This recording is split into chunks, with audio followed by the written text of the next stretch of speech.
Well, a little earlier, I spoke to Paul Scully, the Minister for Tech and Digital Economy, and asked him about the risks of AI that were acknowledged in today's sign-in of the Bletchley Declaration. AI means a lot of things. It's not a single bit of technology. So clearly there are massive risks if left unchecked, and that's what this is all about. To understand those risks, to then mitigate those risks, especially at an international stage, that we can then come forward to harness the benefits of AI. And the Prime Minister's meeting Elon Musk tonight, is that a coup for Rishi Sunak? No, I think it's really important that the Prime Minister meets with the people at the forefront of actually developing AI and the applications of AI. So speaking to Elon Musk, speaking to all of those industry leaders is really, really important, because that's how we get that collaboration. This has to be co-creation of a solution between not just governments, but businesses and academia, all working together, so we're not just wagging fingers at each other. And what's your view of X? Is it up to standard? Is it... Well, I think that, what they've done with community notes is one area about tackling misinformation, disinformation in some of these areas, but they do need to go further, and that's what the online safety bill is pushing them and the other platforms to do. And so I'm saying to, whether it's Elon Musk or other people within X and all those other platforms, don't wait. Don't wait until you have to do it. Start doing it now, because you know what's coming. Because the Institute for Strategic Dialogue concluded anti-Semitic tweets in English more than doubled after Mr Musk took over X, once called Twitter. A report from the European Commission found that engagement with pro-Kremlin accounts grew 36% on the platform in the first half of this year after Mr Musk lifted mitigation measures. And that's why I'm saying come in now and do it, because, look, I'm not pretending this is easy to actually remove and detect some of this sort of stuff, but there's plenty more that can be done. And all we're asking for is, if it's illegal, it should not be online. If it's not in their terms, against their terms and conditions, it shouldn't be online. And so those things are things that the companies like X and others, and I'm not singling them out in particular, can actually start to introduce now. But, Paul, the point I'm making to you is it's getting worse, not better under Elon Musk. It's getting worse. You're putting through legislation, and the town square, the virtual town square that we all use, is going down the drain. It's getting worse.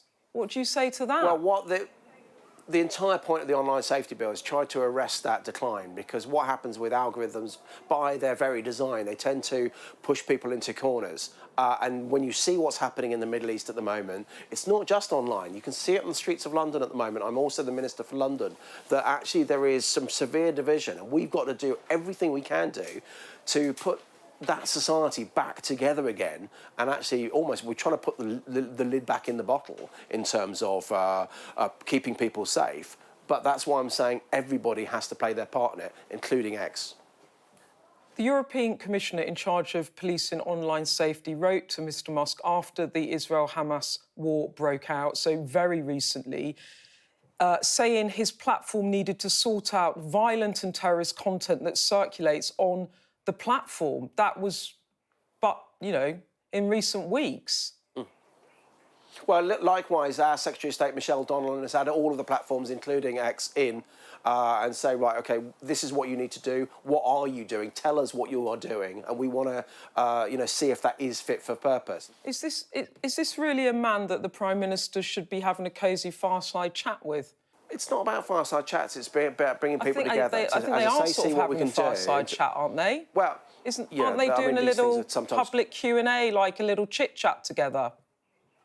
I think they're doing a Business Connect event together, but the point is that it allows for conversations to flow, it allows for views to be aired, and I'm sure both people have got robust views. The Prime Minister will make his views known.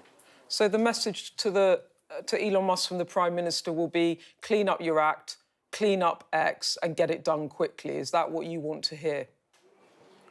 It's telling us what you should already started to have been But I've just said to you, it's getting worse. It shouldn't be tomorrow. It's getting worse. Sorry yeah. to interrupt, Mr Scully, but the point I'm trying to make to you in this interview is it's been getting worse under Elon Musk, not better.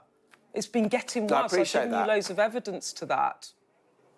No, absolutely. No, I'm not denying that, Beth. What I'm saying is that since the Secretary of State, Michelle Donnellan, has spoken to X and those other platforms, the Prime Minister seeing Elon Musk tomorrow gives him a chance to actually say, right, OK, fine, you've seen the Secretary of State. She has asked you to do exactly what you've been suggesting she does. What have you been doing about it? What are you then? What's the next stage as well? It's keeping that pressure on, because the entire point of the legislation is to keep that pressure on, to get illegal stuff off the internet and get them to adhere to their own terms and conditions, frankly.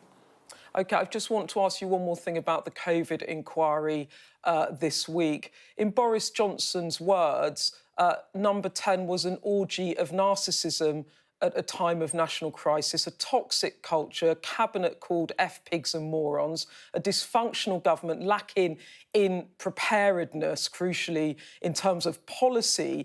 It's been a very unedifying few days for the government, hasn't it?